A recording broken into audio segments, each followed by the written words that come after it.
And we are back with the tight end preview on the Grade A Flicks channel. As Grade A Fantasy goes over his top plays for tight end on week 11 for the FanDuel main slate. News are coming. News is currently coming out. So if anything is updated while I am letting you guys know about this, I will be sure to update it and say it during this video. Other than that, by the time you watch this, there's probably other news that's coming out. Whatever doesn't come out by tonight, most teams are done with practice, or if you're a West Coast team, leaving out of practice. So more than likely, you'll be able to get all the news most likely by tomorrow. You already know how tomorrow night is. Whoever remains questionable is going to be questionable. So let's get right to it, because some news did break out within the last hour and a half.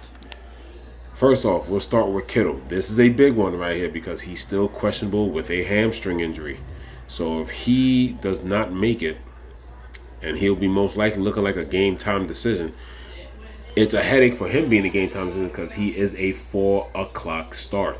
So if he can't make it, I most likely won't be going to, I think, Eric Saubert or whatever the case might be. It will be an upgrade to Debo. It'll be an upgrade to McCaffrey, and it will definitely, without a doubt, be an upgrade to Purcell and Jawan Jennings. But with that being said, that's definitely one of the few things you need to probably pay attention to. But to me, the best play, I mean, there are other plays, but my favorite play most likely is Kelce. And it's Travis Kelce. As I said, the offense looks like it's clicking more. It's still not the high-powered offense, but it's definitely looking more fantasy-friendly. It will never get back to the high-powered Tyreek Hill days. It will never get to that. But compared to what he was looking like in the beginning, and now you look at the last, had a couple of decent games in the middle there, but now looking at the last 3 weeks, 12 targets, 16 targets, 12 targets, and then again, 8, 14, and 10 receptions. And basically, I think that's over 260 yards and 2 touchdowns.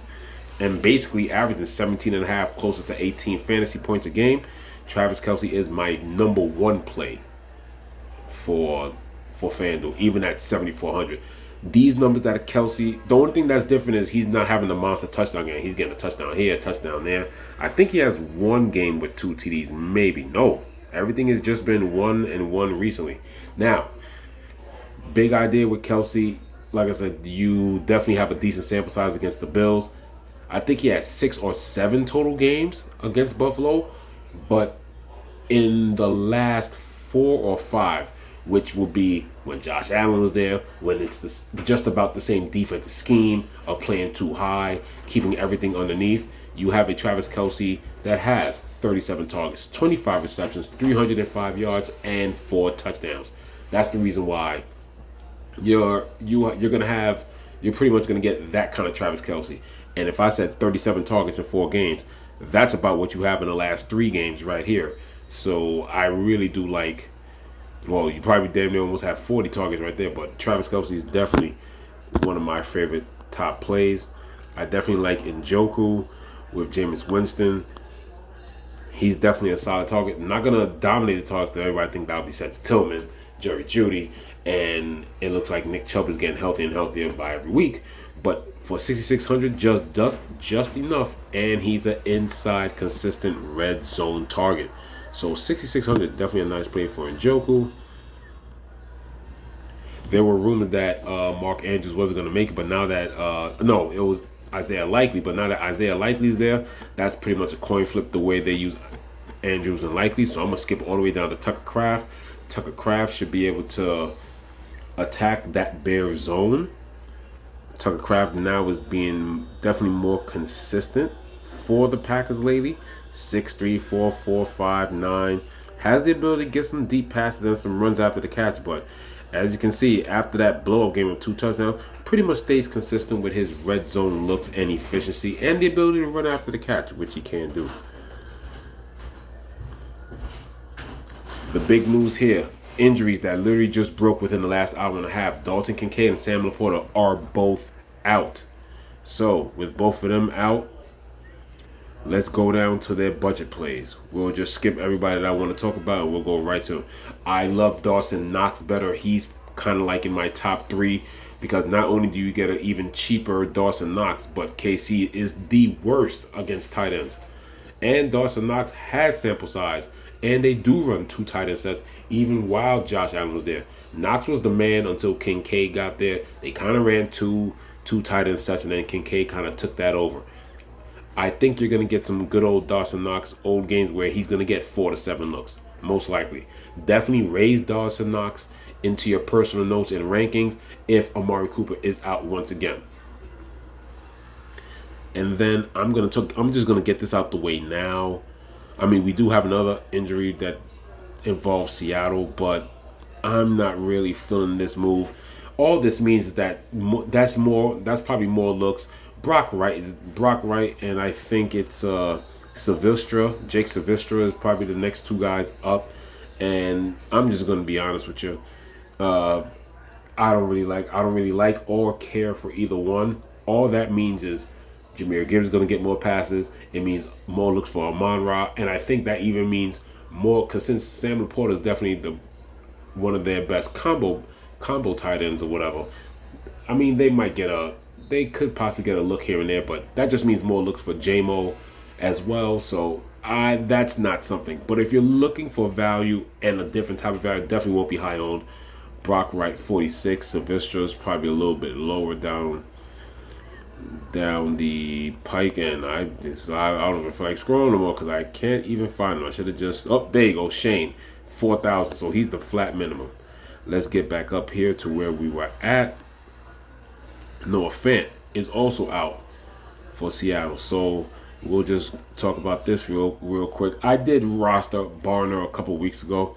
He did get some looks, but he's another one where I'm not looking because Barner would be interesting if Metcalf wasn't there. Metcalf is back, so Gino will look for these guys occasionally in the flat. But other than that, it would be JSN, Lockett, Metcalf. They already have a 3-headed monster. Once again, just like Detroit, they won't be viable at all. Let's continue here. Will Dissly is definitely going to garner some ownership. Cheap price at 5,000 and has been getting a lot of targets in this offense. Yes, they've been passing more, but like I said, this is still a Harbaugh offense, so they'll take their chances going downfield. But if Will Dissly's open in the middle field in the flat, Harbaugh will definitely like Justin Herbert to take those chances. As you can see, he has been getting the targets 6, 3, 7, and 11 just a few weeks ago. And around the 11 mark, October 21st is when they started opening up the offense. Yes, wide receivers still had injuries, but they were still going and looking towards him. So Will Dissly at 5,000 is definitely good. We're definitely the Kobe Parkinson early in the year. He just never had a chance to really get out the gates. I thought he was a good pick early in the season. The offensive line on the Rams is so bad. Kobe Parkinson lost route share because he had to help chip block or stay into block before he went out to run his routes. So with that being said, it is definitely high that Hunter Long is probably looking at more targets and more time.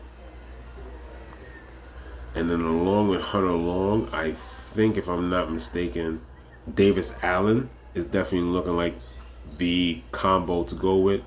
3, and now he's gone up to 6 targets just out of nowhere while Kobe Parkinson is not even seeing the field anymore. That's another low-owned piece. Davis Allen 4,200.